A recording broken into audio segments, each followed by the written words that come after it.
Hello learners and welcome to a Natural Sciences lesson. So today we're going to be dealing with practice questions that are based on the formation and the prevention of rust. So let's start. The first question that we have is that for each example that is suggested here or that is given here, we need to suggest the best way to prevent rusting.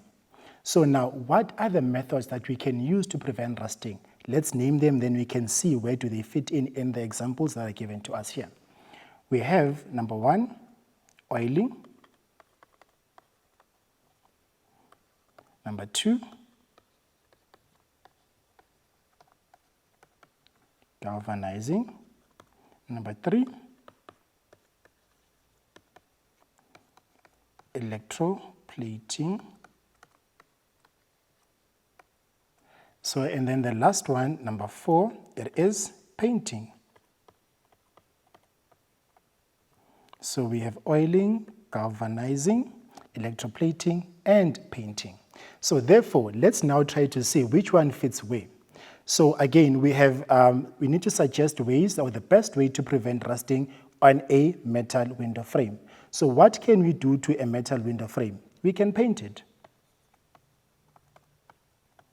And remember, because now painting doesn't last for a very long time, we need to keep on maintaining that metal window frame. So we need to keep on painting over and over again after a certain period of time. So B, we have gear components of a bike. So which of these methods can we use to prevent rusting on a gear component of a bike? Remember that is a moving object. So therefore we need to use oil on that one. You can't really paint a gear component of a bike. So this is going to be oiling for this one here. Then C, iron roofing sheet. So therefore now, remember our roof, we need a hard material, or we need a hard substance that is going to be preventing the roof from rusting. So what is it that we can use out of all of this? We can use our galvanizing method.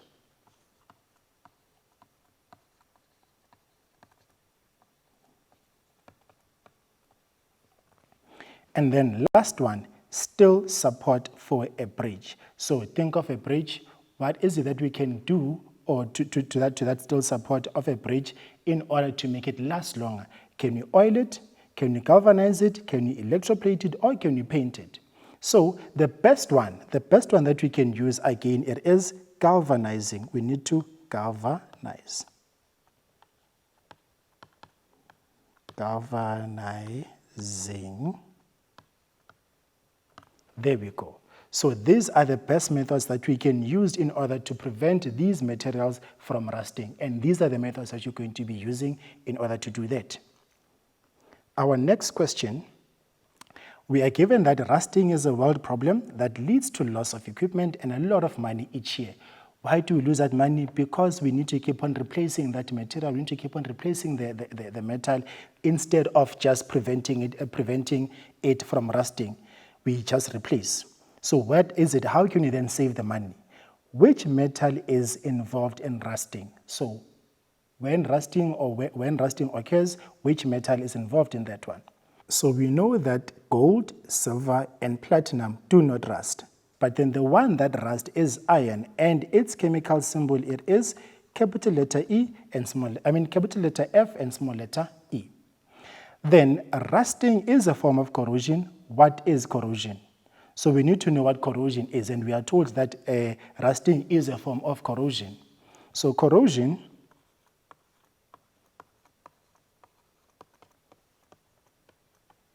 now that is a weakening of a metal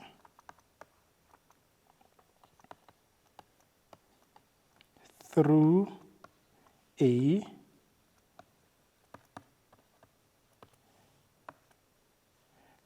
chemical reaction. There we go.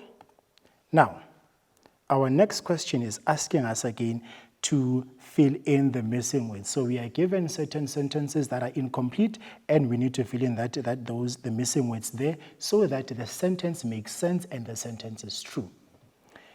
Question 1.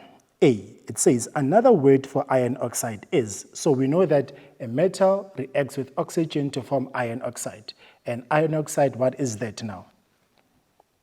It is going to be our rust. So rust, it is actually our iron oxide. Then question B. Metal that is covered by a thin layer of zinc and zinc oxide is called something. So what is the name of the metal that is covered by thin layers of zinc and zinc oxide? So we call that a galvanized metal, because we are using the zinc to galvanize a metal to form that protective layer, which is our zinc oxide. So it's a galvanized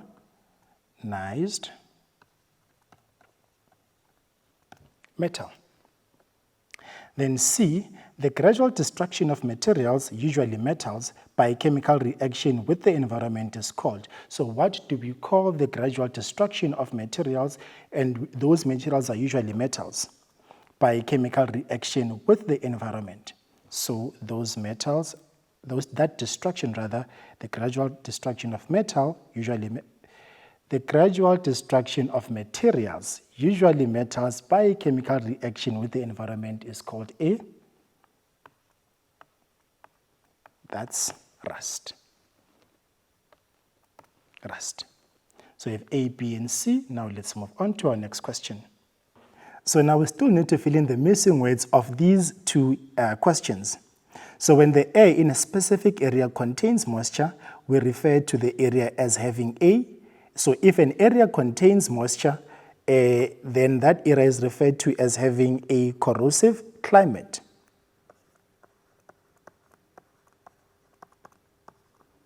Corrosive climate. And then question E, the product of the reaction between a metal and oxygen is called A. So remember, when a metal reacts with oxygen, we are going to have a metal oxide. And the metal can be any metal that you can find in either group 1 or group 2 as you commonly use those. So the product is going to be a metal oxide. Right. So that's what we have, and we're going to move on to our application questions. But before we do that, let's quickly go for an ad break, and I'll see you just after this.